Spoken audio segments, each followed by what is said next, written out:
मेरे जन्मदिन के शुभ आशीष देते हैं।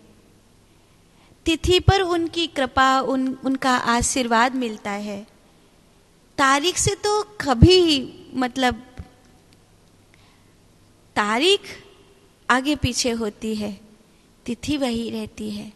तिथि से मनाओ ज़्यादा अच्छा है, बाकी 2 दिन भी मना सकते हो। एक दिन तारीख से मना लो, एक दिन तिथि से मना लो। तिथि से मनाओ वो ज़्यादा महत्वपूर्ण हो, आशीर्वाद लो, कुछ कुछ अच्छा अच्छा काम करो। और तारीख से मनाना हो वो व्हाट्सएप की रील्स हो, स्टेटस हो और इंस्टाग्राम हो और लोगों के लिए हो, वो कर लो, ठीक है ना, ऐसे कर सकते हो। हानिकारक नहीं होता है। आप ध्यान भोजन करते करते भी आप ध्यान कर सकते हैं और भोजन के तुरंत बाद भी आप ध्यान कर सकते हैं। आप मांसाहारी व्यक्ति नहीं हैं, आप ठूंस ठूंस कर खाने वाले व्यक्ति नहीं हैं।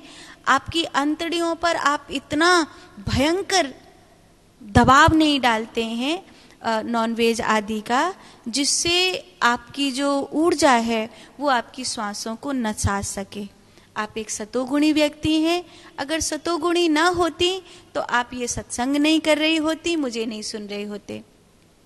आप मुझे सुन रहे हैं, ये सत्संग कर रहे हैं, शिव सूत्र जैसी गहन चर्चा सुन रहे हैं, आप एक सतोगुणी व्यक्ति हैं, ये प्रमाणित है। अब मैं आपको कह सकती हूँ कि अगर आप संतुलित भोजन करते हैं, इंद्रियों को पचाने लायक भोजन करते हैं, तो आप भोजन करते करते भी ध्यान कर सकते हैं और भोजन के तुरंत बाद भी ध्यान कर सकते हैं। वहाँ कोई भेद नहीं है। राधे राधे माँ, सादर चरण स्पर्श। माता सीता जी ने चूड़ामणि दी थी, ये सही उत्तर है। हनुमान जी को जामवंत जी ने उकसाया था, ये सही उत्तर है। दरस बिन दुखन लागे नैन, सूरदास जी ने यह पद गाया है, अद्भुत। हनुमान जी को सागर लांघने के लिए जामवंत जी ने उत्साहित किया था, शानदार। माँ जैसे कहते हैं कि कर्म लौट कर आता है, तो अगर हम चाहे कर्म कर रहे हैं, हम नहीं चाहते हैं कि हमें दोबारा उनमें बंधना पड़े, तो क्या निष्काम भाव से किया हुआ कर्म भी लौट कर आता है? सकाम भाव से हो या निष्काम भाव से, डिपेंड ये करता है कि कर्म क्या था। कर्म, अर्जुन ने युद्ध किया, भगवान ने उसे कहा निष्काम भाव से करेगा तो तू युद्ध करते हुए भी तर जाएगा। पर क्या अर्जुन को सचमुच उस युद्ध के बाद परम शांति मिली? नहीं, अर्जुन को बहुत सारी चीजें माधव से युद्ध के बाद सीखनी पड़ी। युधिष्ठिर जी से जीवन जीने की कला सीखनी पड़ी। युधिष्ठिर जी धराधाम से सशरीर प्रवेश कर गए अपने धाम में, लेकिन अर्जुन, गीता सुनने वाले अर्जुन, स्वर्गारोहण के दौरान मार्ग में अपने शरीर को छोड़ने के लिए मजबूर हुए। आप सकाम भाव से कर्म कर रहे हैं तो आपको पता ही है कि आप सकाम भाव से कर्म कर रहे हैं, लेकिन जब आप निष्काम भाव से कर्म कर रहे हैं, तब भी कितने क्षण ऐसे हैं जब आपका कर्म निष्काम भाव से हो रहा था। करते करते कब मन ने करवट ली और कब उस निष्काम में सकाम जुड़ गया, क्या आपको याद है? ये सच है कि निष्काम भाव से किए गए कर्म का कोई भी प्रारब्ध लौटकर नहीं आता, पर यह भी सच है कि जब हम निष्काम भाव से आरंभ करते हैं तो उसमें कब बीच में कितनी सारी चीजें सकाम की जुड़ जाती हैं, हमको इसका होश नहीं रहता। जिसे हम रात्रि में नाम जप से अपनी रात्रि आरंभ करते हैं, ये सोचकर कि पूरी रात हमारा भजन चलेगा, लेकिन उस रात्रि में बीच में कितने स्वप्न जुड़ जाते हैं और कितनी सारी चीजें जुड़ जाती हैं, हमको ख्याल रहता है क्या? नहीं, पर हम हर दिन अभ्यास करते हैं, हर रात्रि अभ्यास करते हैं कि कोई तो रात्रि ऐसी होगी जिसमें केवल जाप ही होगा, बीच में स्वप्न और सुषुप्ति नहीं जुड़ी होगी।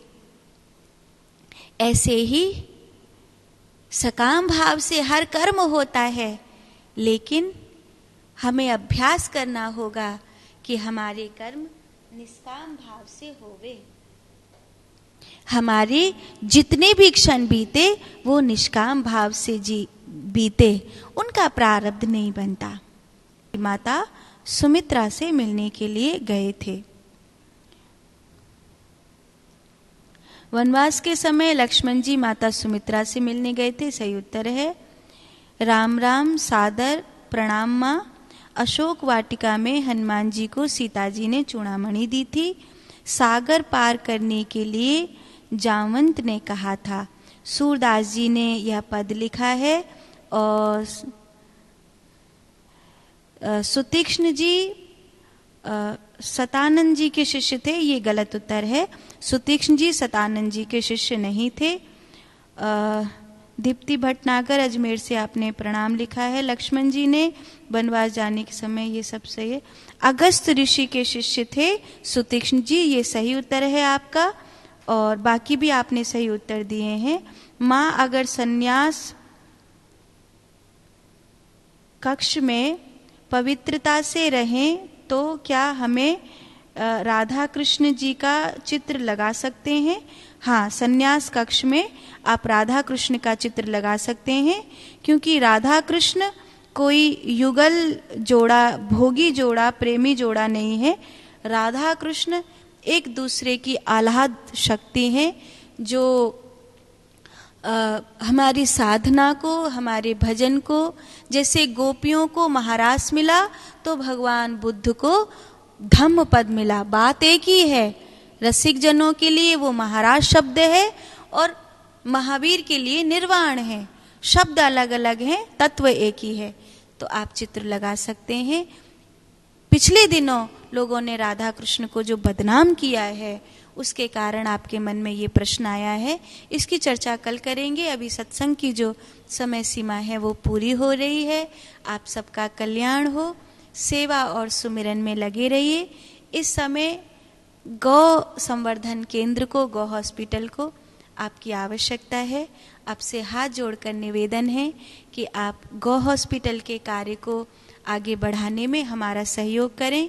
उसके बाद श्री ध्यान मूर्ति सत्संग सेवा संस्थान का कार्य आरंभ करना है और सत्संग भवन जो बने उसमें राधा कृष्ण का मंदिर भी बने। मैंने आपको बताया था राधा कृष्ण का, जैसे अभी आपने प्रश्न पूछा कि राधा कृष्ण की मूर्ति संन्यास कक्ष में लगा सकते हैं या नहीं, तो मेरी एक आंतरिक इच्छा है कि वृंदावन में एक ऐसे राधा कृष्ण सत्संग भवन में विराजित हों कि जब कभी आप यहाँ आएं, आप यहाँ इस सत्संग भवन में बैठकर ध्यान करते समय उस अनुभूति को लेकर के जाएं जिसे आपको आपके घर में अपनाना है। तो सत्संग भवन बनाना है और आप जानते हैं कि आपके सहयोग के बिना ये संभव नहीं होगा।